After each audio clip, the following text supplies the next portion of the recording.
Hello नमस्कार. आजच्या नवीन ब्लॉगमध्ये मी प्रीती तुम्हा सर्वांचं पुन्हा एकदा स्वागत करते. आशा करते की तुम्ही सगळे मस्त आणि मजेत असणार. बऱ्याच दिवसानंतर आज एक ब्लॉग शेअर करणार आहे, ते सुद्धा सिंपल असं रुटीन म्हणायला काहीच हरकत नाही आहे. तर आणि हो, पुढे आहे एक गोष्ट शेअर करायसाठी. खरं तर हे रुटीन जे आहे ना, म्हणजे हा व्हिडिओ जो आहे तो 2 वेगवेगळ्या दिवशी शूट केलेला आहे. तर त्यामुळे मग म्हटलं की बऱ्याच वेळा असं होतं ना, काही आपण शूट करून ठेवतो पण त्या दिवशी तो व्लॉग जो आहे तो अपूर्णच राहतो. मग नेक्स्ट डेला ते त्यामध्ये ॲड करून मी तुम्हाला ते शेअर करत असते. तसंच काहीसं आहे. तर इथे संध्याकाळचं थोडंसं रुटीन मी शेअर करते आहे. संध्याकाळची वेळ होती. इथे जवळ मला वाटतं की 5:15 5:30 झालेले होते काहीतरी. आणि तुम्ही म्हणणार इतक्या लवकर स्वयंपाक, तर हो, माझी हीच वेळ असते रोज स्वयंपाकाची. कारण माझी जी स्वयंपाक आहे ना, तो 6:30 ते 6:45 पर्यंत पूर्ण रेडी झालेला असतो.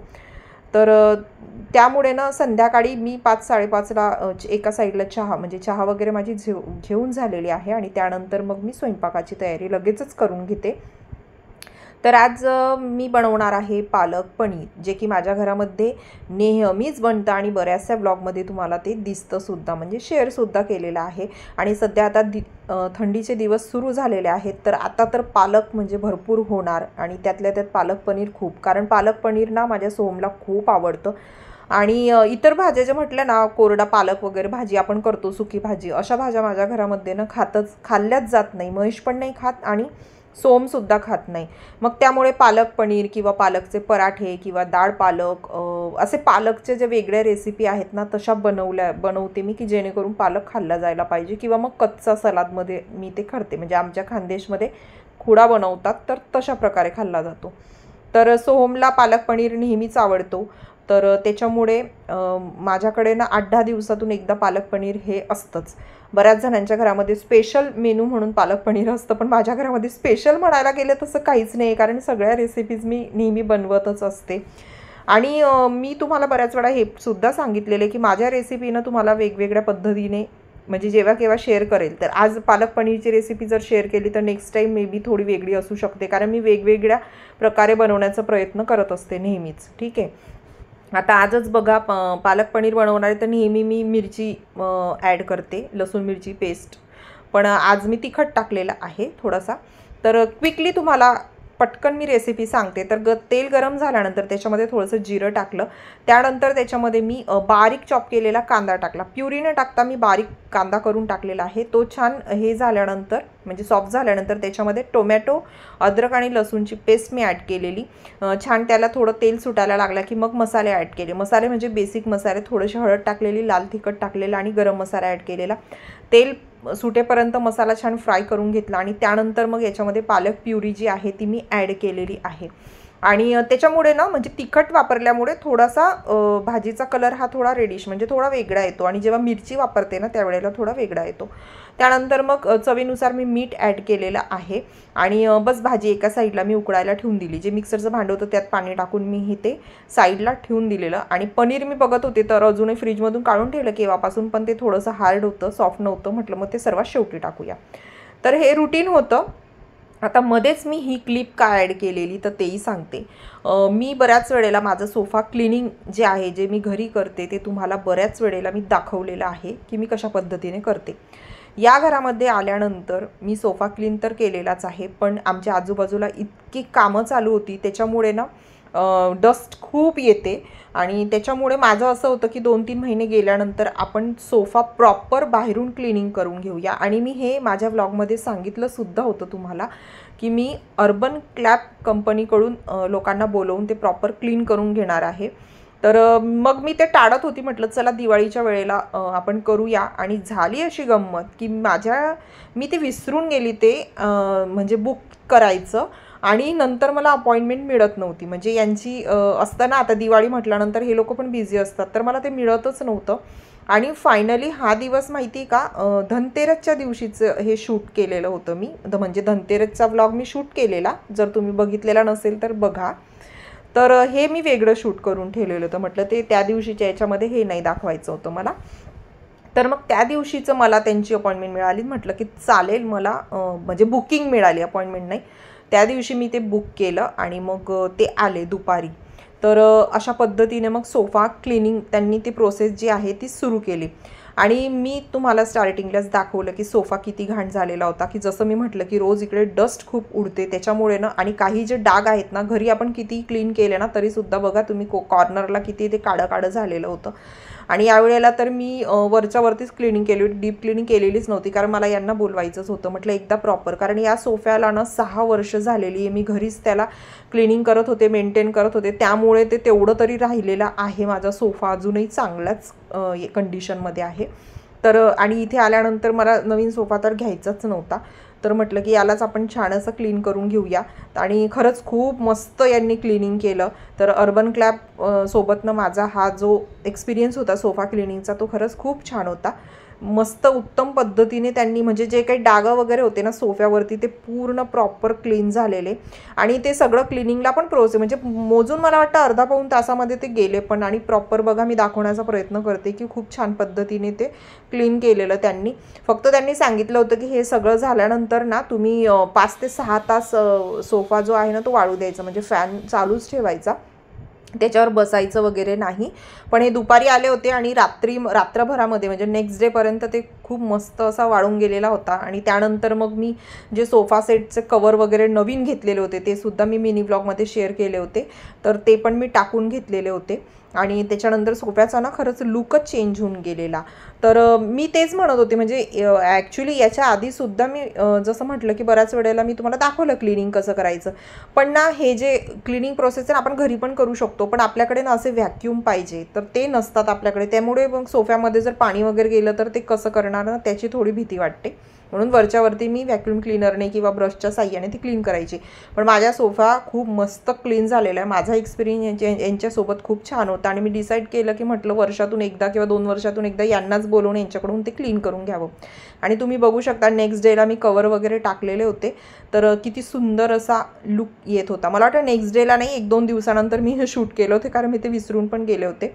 तर बघा अशा पद्धतीने खूप सुंदर असा लुक आलेला आहे. सोफा जो आहे ना मस्त एकदम चकाचक झालेला आहे, खूप नवीनसारखा झालेला आहे. तर माझा एक्सपिरियन्स खूप छान होता.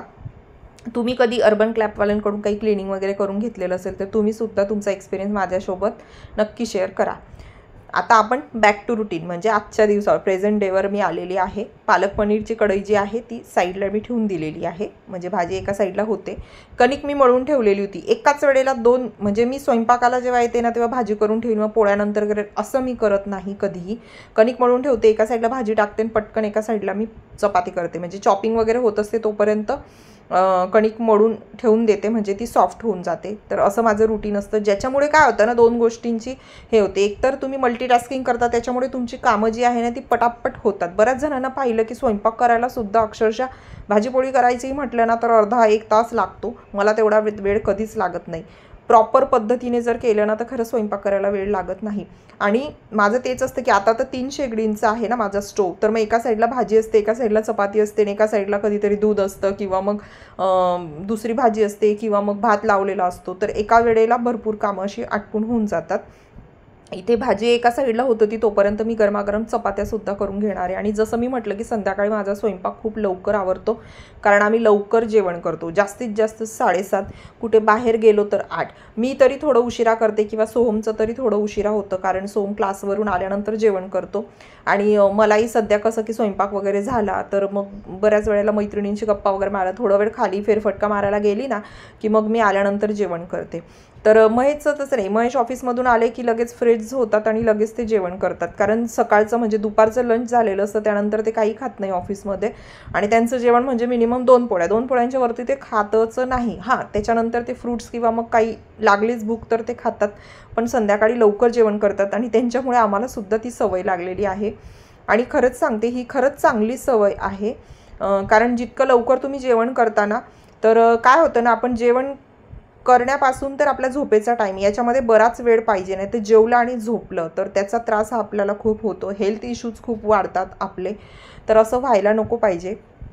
तर त्याच्यामुळे आम्ही तर लवकर जेवण करतो. आणि आणि एक गोष्ट आणखी सांगते, कुठे केलं ना की मग मात्र आम्हाला त्रास होतो, कारण आम्हाला ती सवय असते लवकर जेवणाची. आणि कोणाकडे गेलो किंवा कुठे गावाला वगैरे कुठे गेलो ना तर मग त्रास होतो, कारण आमची वेळ ती जेवणाची असते आणि इतरांची वेगळी असते, त्यामुळे मग थोडा फरक हा पडतोच.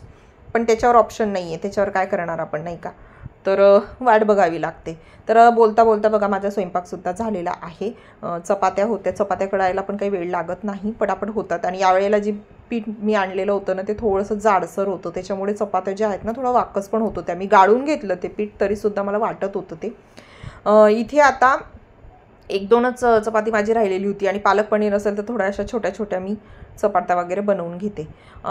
काय होतं ना की मोठ्या चपात्या इतर वेळेला ठीक आहे मोठ्या, आणि आमच्याकडे म्हणजे बऱ्याच जण ते फुलके वगैरे बनवतात. आमच्याकडे फुलके हा प्रकार नाही आहे, आमच्याकडे प्रॉपर तेलाची पोळी बनवली जाते. बऱ्याच वेळेला मोठ्या चपात्यासुद्धा असतात, तर म्हणून सांगते. नाही तर कोणी म्हणणार की तुम्ही अशा का चपात्या बनवता. ठीक आहे, आता इथे भाजी झालेली आहे. थोडी उकडून झाल्यानंतर ना मी त्याच्यामध्ये थोडंसं 1 टेबलस्पून एवढं दही ॲड केलेलं आहे. पालकची जी टेस्ट असते ना ती थोडीशी कडवटपणा येतो बऱ्याच वेळेला, तर त्याच्यामुळे थोडंसं दही ॲड करायचं, त्याच्यामुळे टेस्ट थोडी छान येते. आणि त्यानंतर थोडंसं कुस्करलेलं पनीर जे आहे ना ते टाकलं आणि नंतर क्यूब्स ॲड केलेले आणि छान त्यांना परतून घेतलं. 5 मिनटं उकळी येऊ दिली आणि आपलं पालक पनीर जे आहे ते मस्त रेडी झालेलं आहे. आणि जसं मी म्हटलं की रेसिपी वेगवेगळ्या प्रकारे करत असते. बऱ्याच वेळेला पालक पनीर तुम्ही पाहिलेलं असेल किंवा मी शेअर पण केलेलं असेल वेगवेगळ्या पद्धतीने, तर मला आठवत नाही आहे. तर असं असतं. आणि पालक पनीर सर्वांचं फेवरेट आहे. आणि आता हिवाळ्यानंतर ह्या रेसिपीज ज्या आहेत ना पालेभाज्यांच्या रेसिपी, बऱ्याच रेसिपी होतील. आणखी काही वेगळं केलं तर ते सुद्धा शेअर करेल. आता इथे तुम्ही बघू शकता की माझं पूर्ण किचनचं काम म्हणजे स्वयंपाक पूर्ण रेडी पण झालेलं आणि किचनचा ओटासुद्धा क्लीन झालेला आहे. भांडी जी पडली होती स्वयंपाकाची ती सुद्धा आवरून झालेली आहे. एकदा वेळ दाखवते तुम्हाला किती झाले, अजून 6:30 सुद्धा झालेले नाही आहेत आणि माझं किचनचं काम अर्ध पूर्ण फिनिश झालेलं आहे. त्यानंतर छान मी फ्रेश झाले, चेंज वगैरे केलं. चेंज याच्यासाठी की मला महेशला घ्यायला जायचं होतं. ऑफिसमधून येतात, इथून त्यांचा जो बस स्टॉप आहे ना तो खूप लांब आहे, तर बऱ्याच वेळेला मग मी त्यांना घ्यायला जाते. सो त्याच्यासाठी रेडी झाली. आणि त्यानंतर मग संध्याकाळची वेळ म्हणजे आपली दिवाबत्तीची वेळ, याच्याशिवाय तर आपला दिवस कंप्लीट होतच नाही. सकाळची देवपूजा आणि संध्याकाळची. तर असं माझं हे रुटीन असतं रोजचंच. थोडंफार इकडे तिकडे होतं, म्हणजे कधी स्वयंपाक उशिरा पण होतं, पण मला ना बाहेर जायचं असलं ना की मग मी भाजी वगैरे करून जाते, कणिक मळून ठेवते, मग आल्यानंतर मग पटकन चपाती करते. म्हणजे असं आहे माझं रुटीन. मला जितकं किचनपासून म्हणजे हे होईल ना पटापट कामं आटपून मोकळं होऊन जातो. नाही तर कितीतरी वेळ त्या किचनमध्ये घालवायला मला आवडत नाही. त्याच्यामुळे झटपट कामं करण्याची मला सवय आहे. आणि मला वाटतं की प्रत्येक स्त्रीने ना ही सवय करूनच घ्यायची. आणि बऱ्याच जणांना होत पण असेल, कारण आपण बऱ्याचशा गोष्टीने नवीन नवीन शिकत असतो. तर असं माझं सिम्पल डेचं रुटीन होतं. तर तुम्हाला माझा आजचा हा व्लॉग कसा वाटला? आजचा व्लॉग आवडला तर लाईक, शेअर, कमेंट करायला विसरू नका. आणि जसं मी म्हटलं तुम्हाला तुमचा काही एक्सपिरियन्स असेल अर्बन क्लॅपसोबत तर तुम्ही ते सुद्धा मला शेअर करू शकता, म्हणजे क्लिनिंगसाठी बरं का. बाकी पार्लरचा सुद्धा मी एकदा एक्सपिरियन्स घेऊन बघितलं होतं आणि मस्त आहे. आणि मला तर वाटतं की इतर याच्यापासून करण्यापासून, कारण आम्ही बाहेरसुद्धा ते रेट बघितलेले होते की सोफा क्लिनिंग करताना बाहेर किती रेट घेतात आणि यांच्याकडून तर उलट बाहेर मला जास्त सांगितले गेले होते. त्या मानाने मग यांनी कमी घेतलेले, समथिंग 800 वगैरे काहीतरी घेतलेले होते, काहीतरी ऑफर होते, असं काहीतरी होतं ते. पण मला कमीमध्येच पडलं. तर अशा पद्धतीने माझा सोफाही क्लीन झालेला. आणि जसं मी म्हटलं की दिवाळीच्या आधी केलेलं आहे, पण ते तुम्हाला मी आत्ता शेअर केलेलं. तर असं माझं सिम्पल डेचं रुटीन होतं. व्लॉग आवडला लाईक करा आणि चॅनलला अजूनही सबस्क्राईब केले नसेल तर प्लीज चॅनलला सबस्क्राईब करा. लवकरच आपली भेट होईल आणखी एका छानशा नवीन व्हिडिओमध्ये. काही दिवसांपासून बिझी रुटीन असल्यामुळे व्लॉग थोडे उशिरा येत आहे, तर तेवढं फक्त समजून घ्या. चला लवकर भेटूया आणखी एका छानशा नवीन व्लॉगमध्ये. तोपर्यंत सर्वांना take care. Till then bye bye.